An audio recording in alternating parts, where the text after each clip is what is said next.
Trump, but we have 35 pending. How do you see this affect Donald Trump's presidential ambition?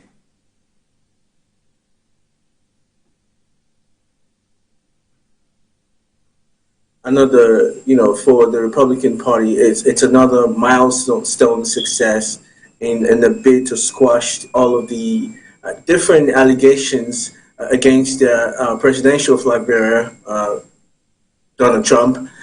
They would say that it's politically motivated, which is highly contestable. But one thing I want us to also remember is we're only having 6 counts that's been dismissed. But the persecutor can equally go back and refile the case again. And also, there are some other pending, really serious charges against former President Trump, which one of which is racketeering in Georgia, and that would, if he is convicted of racketeering in Georgia, he will face 20 years behind bars. So, be that as it may, will this in any way, shape, or form affect his chances of clinching the presidential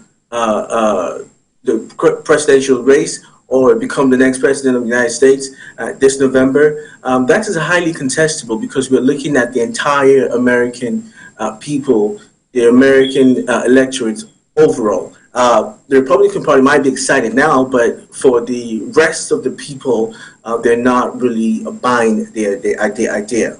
Indeed, you would remember, Mr. Falowo, indeed, that, these charges have been on for some time, and it's not only Georgia that has brought up charges against, the former U.S. president. But in the midst of all of this, it just seems to be garnering so many more, followers, so much more support in the U.S., and it just seems to be, what Republicans, the candidates to beat, well, definitely he has finally clinched the nomination. But what does this speak really about what Americans actually want and his desire to make America great again?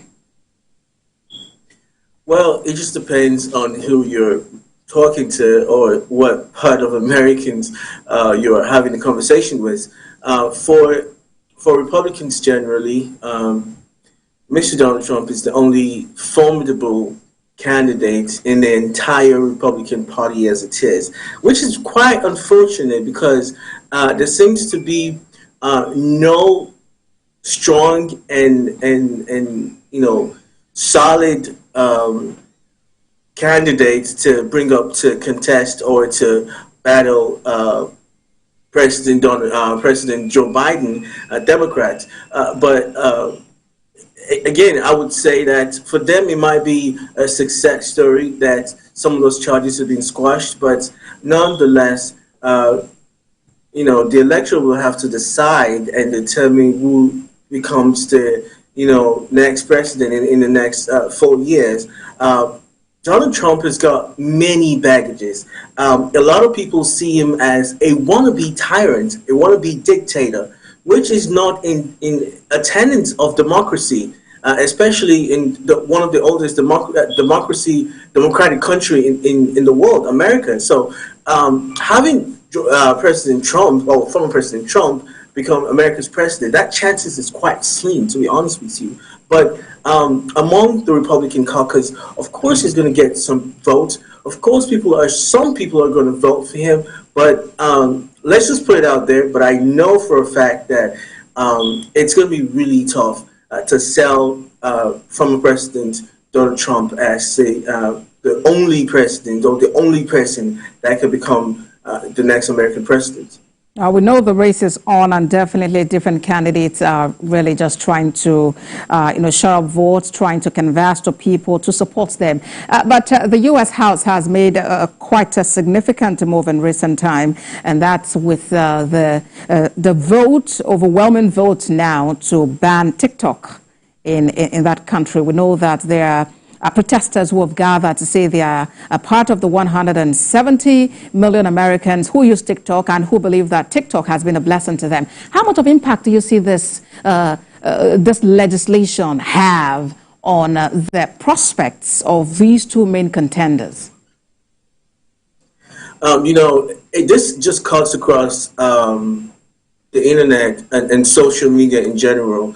One important thing to look at is part of those legislation or conversation in Congress is there needs to be a form of legislation to guide and watch the excesses of those social media platforms. Everybody will agree that we need some kind of housekeeping regulations, some kind of rules that will govern social media usage.